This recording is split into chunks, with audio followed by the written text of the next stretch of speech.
अस्सलाम वालेकुम। सॉरी वो कुछ इंटरनेट इश्यूज़ आ गए थे, उसकी वजह से रिकॉर्डिंग करनी पड़ रही है। आई होप कि आप लोगों को चीज़ें समझ आएंगी। किसी भी चीज़ का कोई भी क्वेश्चन हो तो आप मुझे डीएम कर दें, ईमेल कर दें, या नेक्स्ट लेक्चर में आप पूछ सकते हैं। मैं कोशिश करूँगा चीज़ों को उस तरह एक्सप्लेन करके आप लोगों को दोबारा बता दूँ। एक क्विक सा गो थ्रू कर लेते हैं चीज़ों का। एक कंसोल है जो मैंने लास्ट टाइम भी बताया था। ये कंसोल आपकी आउटपुट होगी, विच मीन्स के आपका टर्मिनल जो होगा जावास्क्रिप्ट के लिए, जहाँ पे आपकी आउटपुट शो होगी, जहाँ पे आपके एरर शो होंगे, वो इस कंसोल पे शो होंगे। ठीक है। इस कंसोल पे आप जावास्क्रिप्ट का ऐसे ही कोड लिख सकते हैं जैसे आप पाइथन की शेल में लिख सकते हैं। लेट्स सपोज आपने पाइथन 3 अगर क्लिक की है, टर्मिनल में आपकी पाइथन इंस्टॉल है, तो उसके बाद आप पाइथन के एक्सप्रेशंस लिख सकते हैं। Let's suppose I can define variable, मैं यहाँ पे बेसिक एडिशंस कर सकता हूँ, वो शो हो जाएंगी। मैं यहाँ पे लिस्ट डिफाइन कर सकता हूँ,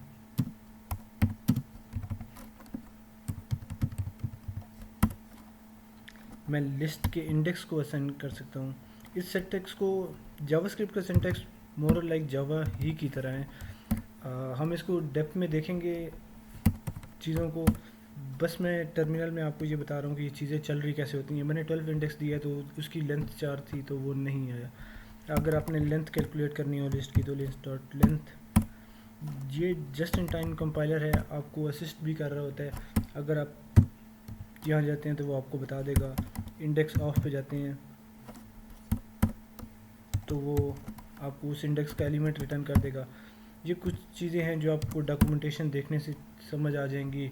या अगर आपने कोई एक लैंग्वेज पढ़ी हुई है, जिस तरह आप इंडेक्स गेट करते हैं, सेम सिंटेक्स डिफरेंट होगा बट लॉजिक वही होगी, आप उसको गेट कर सकते हैं। एक स्टूडेंट ने क्वेश्चन किया था कि जावास्क्रिप्ट चल रही कैसे होती है। कोई भी एक्सप्रेशन, इसको दोबारा से स्टार्ट कर लेते हैं जिन लोगों ने पहले देखा नहीं है, ज्वाइन नहीं किया, उनके लिए। आपका ब्राउज़र जावास्क्रिप्ट को समझ सकता है, उसको एग्जीक्यूट कर सकता है एक्सप्रेशंस को, और उसकी आउटपुट शो करा सकता है। जावास्क्रिप्ट का मेन काम डोम की मैनिपुलेशन होता है। आप उसे सिक्योरिटी में यूज़ कर सकते हैं, आप उसे बैकएंड पे यूज़ कर सकते हैं, आप उसे सर्वर में यूज़ कर सकते हैं। बट मेन काम जो हमारे कोर्स में हम जावास्क्रिप्ट को लेके चलेंगे, उसमें डोम की मैनिपुलेशन होगी। दो चीज़ें मैंने कही थी जावास्क्रिप्ट की स्लाइड्स को डिस्कस करते हुए, कि आप जब जावास्क्रिप्ट लोड करेंगे या एम्बेड करेंगे तो आप जावास्क्रिप्ट को रूट लेवल पे हेड में टैग करेंगे, विच मीन्स कि जब भी आपका कोड हो बॉडी में, उससे पहले आपकी सारी लाइब्रेरीज इंक्लूड हो जाएं। इट्स मोर लाइक जैसे आप पाइथन या जावा का कोड लिखते हैं तो आप लाइब्रेरीज टॉप पे डिफ़ाइन कर देते हैं, ताकि आपका कोड चलने से पहले, आपकी मेथड चलने से पहले, आपकी क्लास चलने से पहले, या उसका ऑब्जेक्ट बनने से पहले वो एक दफ़ा कॉल हो जाए। ठीक है। तो यहाँ पे आपकी जो जावास्क्रिप्ट है वो लोड हो जाएगी अगर आपने कोई जावास्क्रिप्ट एक्सटर्नली लोड करनी है। इस जो अभी हम टास्क करेंगे उसमें इन चीज़ों की ज़रूरत नहीं है, बट ये बूटस्ट्रैप के लिंक्स हैं जो CDN, जो पिछले लेक्चर में, मीन्स कि इससे पहले वाले पार्ट्स में बूटस्ट्रैप में आपने देखे होंगे, ये वही लिंक्स हैं। मैं इनको छेड़ रहा नहीं हूँ, बस ये एक्सटर्नल जावास्क्रिप्ट है। आप इसको ऐसे लोड करते हैं, इंटरनल हो तो यहाँ पे फाइल का पाथ हो जाएगा, अगर यहाँ पे आपकी जावास्क्रिप्ट की फ़ाइल पड़ी हुई है। और जब आप जावास्क्रिप्ट का कोड लिखते हैं, मीन्स कि आपने अपने मेथड डिफ़ाइन करने हैं, अपनी क्लास डिफ़ाइन करनी है, वैलिडेशन करनी है, सर्वर पे कोई रिक्वेस्ट करनी है एजेक, तो वो आप अपने बॉडी टैग के एंड पे करेंगे। रीज़न इसकी ये है कि जब आप जावास्क्रिप्ट का कोड लिख रहे हों, वो आपके HTML कोड के बाद आए, मीन्स कि आपका डोम प्रॉपर पॉपुलेट हो चुका हो जब आप उसे एक्सेस करने लगें। मैं इस पॉइंट को दोबारा रिपीट कर देता हूँ कि जो आप लाइब्रेरीज़ जावास्क्रिप्ट की इंक्लूड करेंगे यहाँ पे, वो इस पॉइंट पे इंक्लूड करेंगे, लाइक जैसे आप इंपोर्ट्स करते हैं टॉप ऑफ द फाइल पे, पाइथन में, जावा में, C++ में, ताकि आपका डॉम बनने से पहले आपकी लाइब्रेरीज़ आ जाए। जिस तरह हमने कंटेनर यहाँ पे यूज़ की है, तो कंटेनर्स क्लास एग्जिस्ट करती हो इस फाइल में CSS के थ्रू, जो बूटस्ट्रैप की क्लास है, यहाँ तक पहुँचने से पहले। जब मैंने इस काउंटर को एक्सेस करना है इसकी मैनिपुलेशन करनी है, इसकी वैल्यू को इंक्रीमेंट करना है, डिक्रीमेंट करना है, तो मेरा कोड यहाँ पे होना चाहिए ताकि ये डॉम प्रॉपर पॉपुलेट हो सके। ठीक है, अब आ जाते हैं इसकी एग्जांपल की तरफ। मेरे पास ये एक H1 है। अगर इस कोड को देखें तो एक काउंटर है जो कि यहाँ पे शो हो रहा है, एक ज़ीरो है जो कि काउंटर यहाँ पे है, काउंटर की आईडी डिफ़ाइन की है मैंने, काउंटर जो कि H1 टैग है, एक बटन है जिसमें क्लासेस बूटस्ट्रैप की हैं, उसका नाम इंक्रीमेंट है। ठीक है, अगर आप बटन के एट्रीब्यूट देखें, मैं यहाँ पे जाऊँ इवेंट लिसनर, तो मेरे पास क्लिक है। ठीक है, विच मीन्स कि मैं बटन के क्लिक के एट्रीब्यूट को यूज़ कर सकता हूँ। तो मैं यहाँ पे ये HTML का प्रॉपर टैग है। ठीक है, यहाँ पे मैं एक मेथड डिफाइन करता हूँ,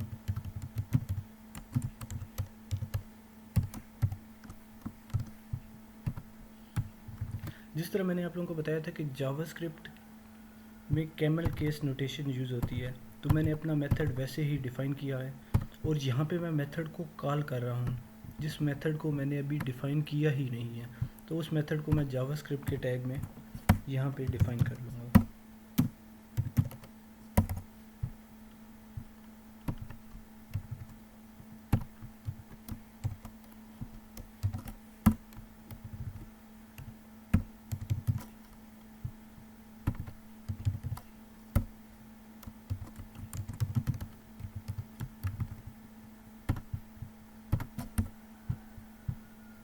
जैसे मैंने कहा था कि जावास्क्रिप्ट की जो भी आउटपुट होगी वो यहाँ पे होगी, तो मैंने कंसोल डॉट लॉग कर दिया है, विच मीन्स के प्रिंट स्टेटमेंट है। जो भी चीज़ मैं कंसोल डॉट लॉग करूँगा वो प्रिंट होगी, मीन कि मैं ये चीज़ प्रिंट करना चाहता हूँ अपनी कंसोल पे, तो उसकी आउटपुट यहाँ पे आनी चाहिए। तो जब मैं इस पर क्लिक करूँगा तो यहाँ पे आउटपुट आएगी, और जितनी टाइप मैं क्लिक करता जाऊँगा यहाँ पे आपको नंबर नज़र आ रहा होगा, विच मीन्स कि इतनी दफ़ा क्लिक हो चुका है। ठीक है, अब देख लेते हैं कंसोल डॉट लॉग को। मैंने इसे अपने मेथड से बाय डिफ़ाइन कर लिया।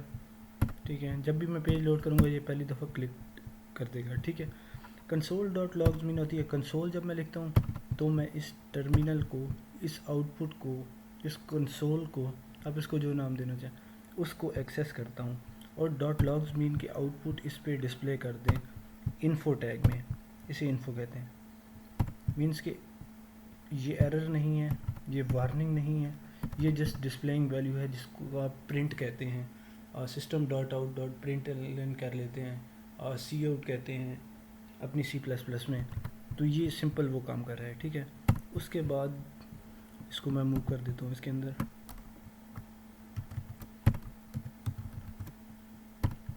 तो ये चेंज हो जाएगा। जब मैं क्लिक करूँगा ये कवर होता जाएगा। ठीक है, इसको रिमूव कर देते हैं। सो हमारा गोल क्या है इस एग्जांपल में, ये देख लेते हैं।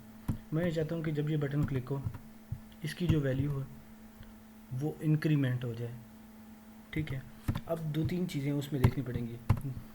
नंबर 1, मुझे इसकी वैल्यू यहाँ से गेट करनी पड़ेगी, जो भी इसकी करंट वैल्यू है। हो सकता है ये 10 हो, 11 हो, 100 हो, 1000 हो, विच मीन्स कि मैं इसकी वैल्यू गेट करूँगा, जावास्क्रिप्ट में इसकी वैल्यू आएगी, इसकी वैल्यू को इंक्रीमेंट करूँगा और इसकी वैल्यू दोबारा यहाँ पे इंसर्ट कर दूँगा। तो मेरी डॉम में दो तरह की मैनिपुलेशंस होगी। नंबर 1, मैं डॉम से वैल्यू गेट करूँगा। नंबर 2, जावास्क्रिप्ट में जो भी कंप्यूटेशन है मैं वो करूँगा, either it could be addition, subtraction, multiplication. Number 3, मैं वापस डॉम में वैल्यू इंसर्ट कर दूँगा। ठीक है, एक बात और देखनी है कि जो वैल्यू भी HTML में होगी वो हमेशा स्ट्रिंग होगी। मैं दोबारा रिपीट कर देता हूँ, HTML में ये वैल्यू स्ट्रिंग है, ये वैल्यू स्ट्रिंग है, ये वैल्यू भी स्ट्रिंग होगी 0, जो यहाँ पे शो हो रही है डॉम में। विच मीन्स कि हम जब इसको गेट करेंगे हमें इसे दोबारा कन्वर्ट करना पड़ेगा इंटीजर में। ठीक है, और फिर इस पे जो भी हमारी कंप्यूटेशन है हम वो करेंगे और इसे दोबारा सेट कर देंगे। मैं दोबारा रिपीट कर देता हूँ अगर किसी को कन्फ्यूजन हो। ये वैल्यू हमारे पास डॉम में स्ट्रिंग होगी और इसे जब हम अपने पास गेट करेंगे हम इसमें डायरेक्ट एडिशन नहीं कर सकते, हमें इसको कन्वर्ट करना पड़ेगा जिस तरह हम जावा में कन्वर्ट करते हैं, पाइथन में कन्वर्ट करते हैं। उसके बाद हम दोबारा इसे जब यहाँ पे सेट कर देंगे तब ये दोबारा स्ट्रिंग में चली जाएगी, और नेक्स्ट टाइम जब हम इसे गेट करेंगे हमें दोबारा इसे कन्वर्ट करना पड़ेगा। सो इसको समझने का ये रूल है कि जब भी आप डॉम से कोई वैल्यू गेट करेंगे, आप यहाँ पे बेशक लिस्ट डिफ़ाइन करके रख लें, डॉम में 1 2 3 लिस्ट, आप उसे गेट करेंगे वो आपके पास स्ट्रिंग ही आएगी, आपको उसे अरे में कन्वर्ट करना पड़ेगा। ठीक है, आप यहाँ पे फ्लोट डिफ़ाइन करेंगे, आपको फ्लोट में कन्वर्ट करना पड़ेगा। तो सबसे पहले उसकी वैल्यू गेट कर लेते हैं। मैं कुछ जावास्क्रिप्ट का कोड लिखता हूँ, फिर एक्सप्लेन करता हूँ। जब मैं यहाँ पे लिखता हूँ डॉक्यूमेंट, विच मीन्स कि मैं इस डॉम को रेफ़र कर रहा हूँ। डॉक्यूमेंट मीन्स कि ये डॉम जो लास्ट टाइम मैंने एक्सप्लेन किया था। अब मैंने ये गेट करना है काउंटर, तो मैं क्या करूँगा, इसको टेस्ट करने के लिए काउंटर की एक आईडी है, मैंने यूँ कर दिया। ये ग्रीन पार्ट मुझे बता रहा है कि अगर मैं ये आईडी से गेट करूँगा तो मेरे पास ये वैल्यू आ जाएगी, मीन्स कि मैं इसको रेफ़र करूँगा। उसके बाद मैं जावास्क्रिप्ट के एक गेटर और सेटर के थ्रू वैल्यू गेट करूँगा और सेट करूँगा। गेटर सेटर मैं एक्सप्लेन करता हूँ।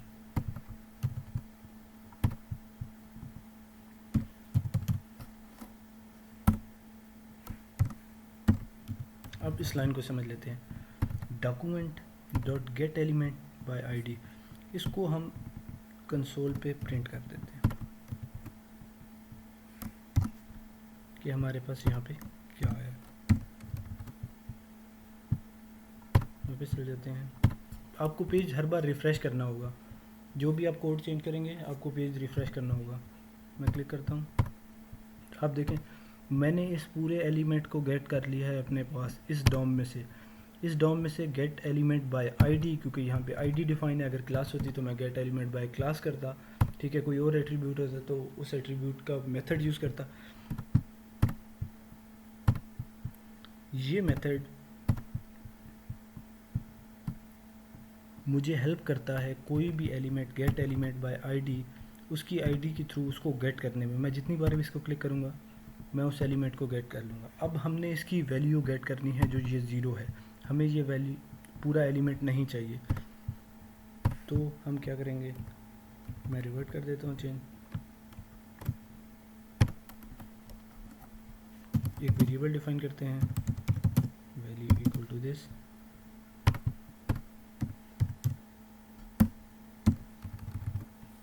ठीक है, मैं यहाँ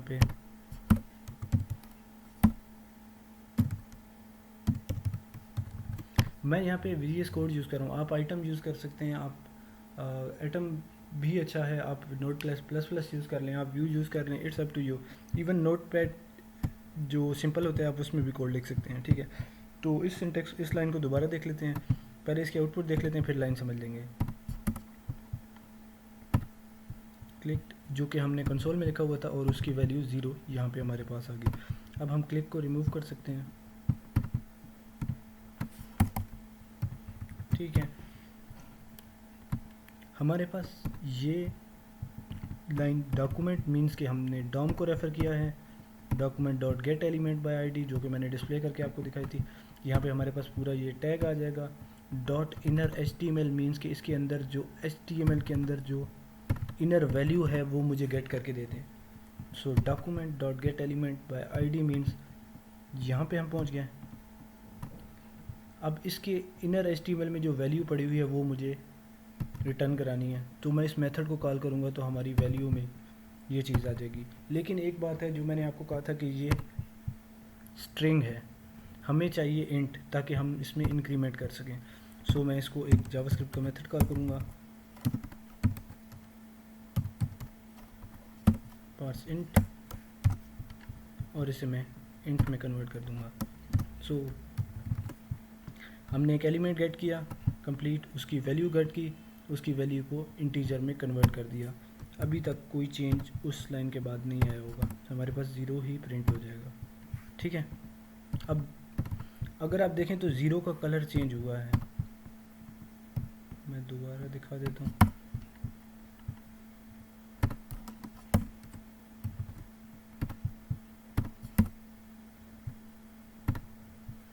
ये स्ट्रिंग की आउटपुट है, विच मीन्स कि ये स्ट्रिंग है। अगर मैं इसको कन्वर्ट करता हूँ तो ये ब्लू कलर में आ जाएगा, विच मीन्स कि ये इंट है, इस पर कंप्यूटेशन हो सकती है। ब्लू में आ गया, ठीक है। अब हमारा मेन टास्क है कि हमने वैल्यू, सबसे पहले हमने डॉम से वैल्यू गेट करनी थी, वो यहाँ पे गेट होगी। हमने वैल्यू को कन्वर्ट करना था, वैल्यू कन्वर्ट होगी। अब हमने वैल्यू में इंक्रीमेंट करना है और वैल्यू को हम दोबारा इंसर्ट कर देंगे, ठीक है। तो हम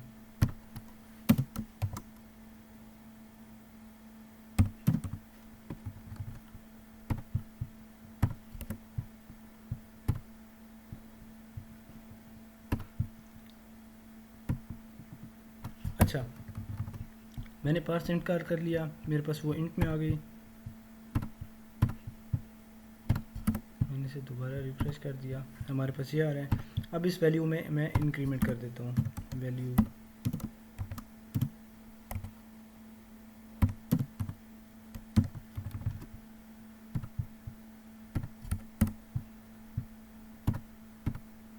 ठीक है। मैंने वैल्यू में 1 प्रिंट कर दिया। अब मैंने सेकंड स्टेप कर दिया है, हम वैल्यू गेट करते हैं। पहला स्टेप हमने एलिमेंट गेट किया, एलिमेंट के अंदर जो वैल्यू थी उसे गेट किया, उसको % में कन्वर्ट किया, उसमें एक इंक्रीमेंट किया। अब लास्ट स्टेप है कि मैंने वैल्यू, इस वैल्यू को दोबारा यहाँ पे सेट करना है, ठीक है। एक कॉन्सेप्ट समझ लेते हैं गेटर और सेटर का। गेटर वो होते हैं जिनके थ्रू हम वैल्यू गेट करते हैं, और सेटर वो होते हैं जिनके थ्रू हम वैल्यू सेट करते हैं। सो इनर HTML गेटर भी है और सेटर भी है। हाँ, आप इससे गेट करेंगे तो वैल्यू गेट हो जाएगी, आप सेट करेंगे तो वैल्यू सेट हो जाएगी। सो मैं इसी लाइन को कॉपी करता हूँ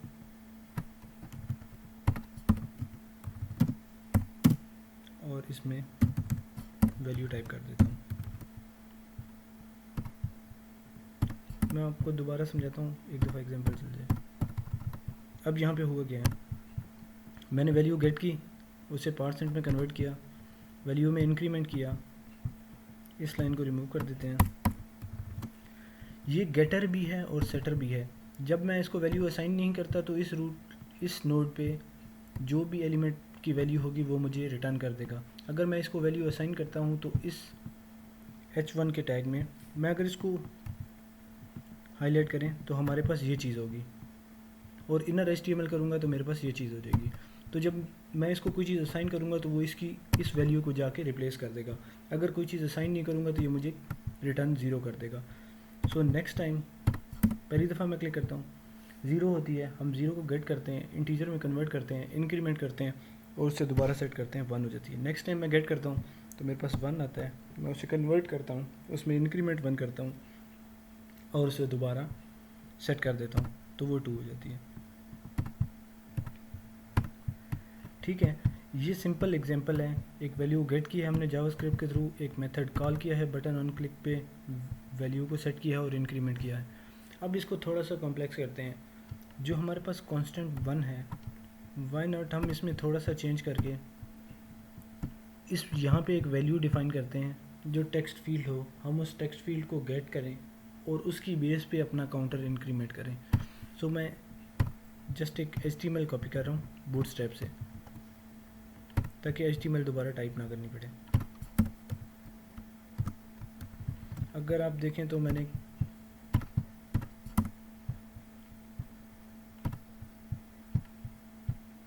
इसको इधर मूव कर देते हैं।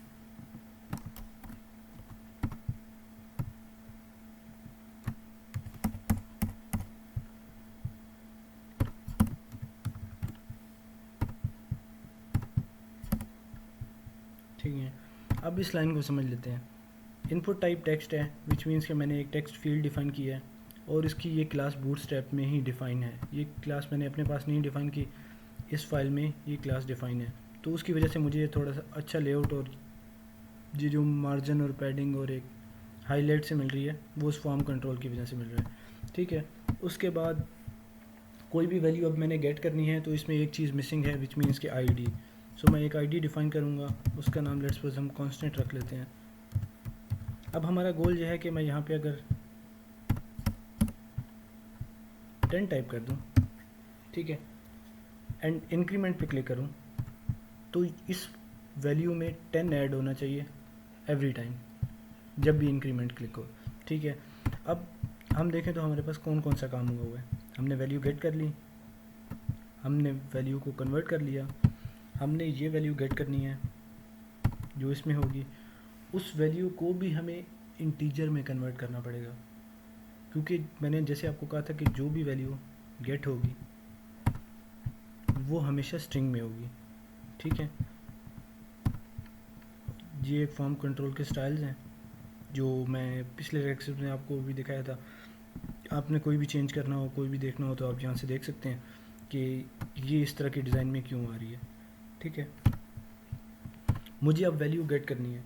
सो डॉक्यूमेंट डॉट, हम पहले से कंसोल डॉट लॉग कर लेते हैं समझने के लिए, और इस आईडी को गेट कर लेते हैं।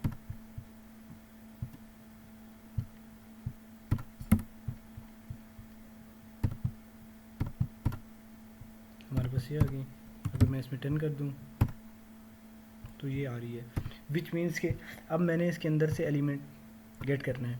यहाँ पे आपको ये वैल्यू क्यों नहीं शो हो रही, क्योंकि ये HTML में डिस्प्लेड नहीं है। टू यहाँ पे है तो आप उसे इनर HTML से गेट कर लेते थे। ये इसकी वैल्यू है और वैल्यू हिडन होती है। मैं दोबारा रिपीट कर देता हूँ, ये HTML में टू डिफाइन था, इसको आप कहते हैं इनर HTML, तो आप इसे इनर HTML के थ्रू गेट कर लेते हैं। ये आपकी वैल्यू है, मैं जब भी इसे क्लिक करूँगा इसकी वैल्यू चेंज होती रहे तो ये यही प्रिंट होगा जो कि मैं गेट कर रहा हूँ, लेकिन इसकी वैल्यू प्रिंट नहीं होगी। तो इसकी वैल्यू गेट करने के लिए बिल्कुल सिंपल सा डॉट वैल्यू कर देंगे, तो अब इसकी जो भी वैल्यू होगी वो गेट हो जाएगी। लेट्स सपोज यहाँ पे 10। ठीक है, अब इस वैल्यू को मैंने गेट कर लिया। वैल्यू मेरे पास वाइट कलर में आ रही है, विच मीन्स कि ये स्ट्रिंग है। वैल्यू को मैंने कन्वर्ट करना है, तो मैं इसे एक वेरिएबल में स्टोर कर लेता हूँ। उसका नाम मैं वेर कांस्टेंट रख लेता हूँ।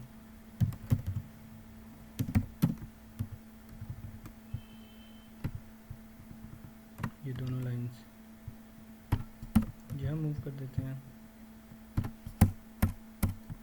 इसको ऐसे कर लेते हैं ताकि थोड़ा क्लियर हो जाए। ठीक है, मैंने काउंटर की वैल्यू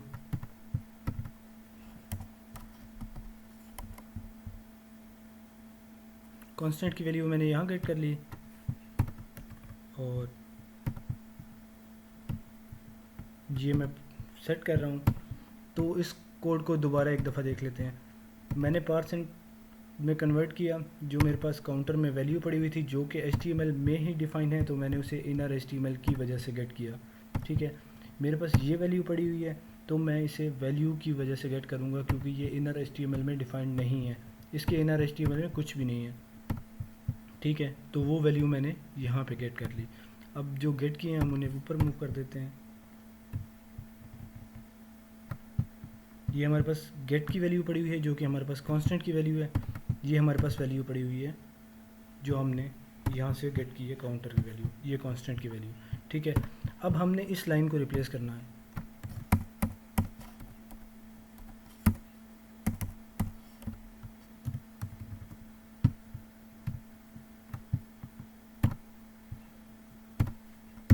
मैं इसको % में कन्वर्ट कर देता हूँ।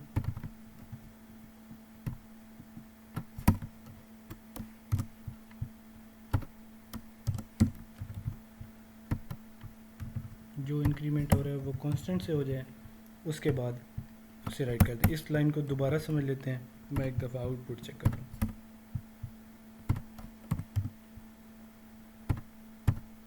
ठीक है, जो भी यहाँ पे वैल्यू होगी वो नेक्स्ट टाइम उसमें ऐड होती जाएगी। ठीक है, अब इस लाइन को समझ लेते हैं। टू क्योंकि HTML में डिफाइन था, मैं ये पॉइंट दोबारा इसलिए रिपीट कर रहा हूँ क्योंकि नेक्स्ट टाइम जो भी हम लेक्चर देखेंगे वो इन चीज़ की बेस पे डिपेंडेंट होगा और बेस्ड होगा, तो आपको ये चीज़ें पहले पता होनी चाहिए। ये इनर HTML था तो मैंने इसे इनर HTML में गेट करके वैल्यू कर लिया। इसका नाम काउंटर रख लें, वैल्यू रख लें। ठीक है, फॉर नाउ वैल्यू। ठीक है, ये वैल्यू थी इसकी, तो मैंने उसे वैल्यू की थ्रू गेट कर लिया। हमेशा ये दोनों स्ट्रिंग होंगी, आप कोई भी वैल्यू गेट करेंगे वो स्ट्रिंग होगी। उसे हमने कन्वर्ट किया % में, मेरे पास ये वैल्यू होगी। मैंने इस वैल्यू में ये चीज़ ऐड की और दोबारा इनर HTML में 0 को रिप्लेस कर दिया और करंट वैल्यू को रिप्लेस कर दिया जो हमारे पास कंप्यूटेट होकर यहाँ पे वैल्यू आई है। सो अगर अब हम एलिमेंट में जाएं, स्क्रिप्ट टैग में जाएं, तो हमारा कोड ये पड़ा हुआ है। उसी तरह हम यहाँ से वैल्यू गेट कर रहे हैं, इनर HTML जहाँ पे वैल्यू गेट कर रहे हैं, एक इंक्रीमेंट कर रहे हैं और यहाँ पे उसको पेस्ट कर रहे हैं, वापस यहाँ पे सेट कर रहे हैं। अब आ जाते हैं आप लोगों के पहले टास्क की तरफ। मैं उसका एक डॉक्यूमेंट भी शेयर कर दूंगा, मैं उसकी रिक्वायरमेंट ग्रुप में भी शेयर कर दूंगा। एक सरसरी सा आइडिया आप लोगों को दे देता हूँ।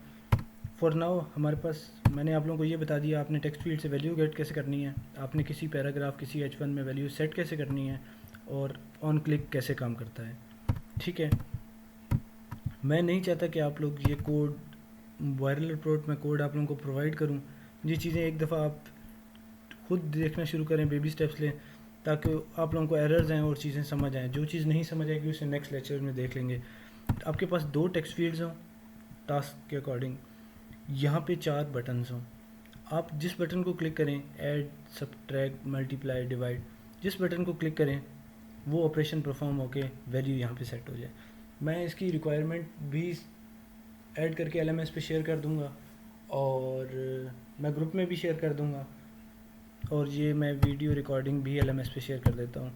तो काइंडली किसी को कोई भी इशू हो, कोई भी क्वेश्चन हो तो आप नोट डाउन कर लें, मैं नेक्स्ट लेक्चर में देख लूँगा।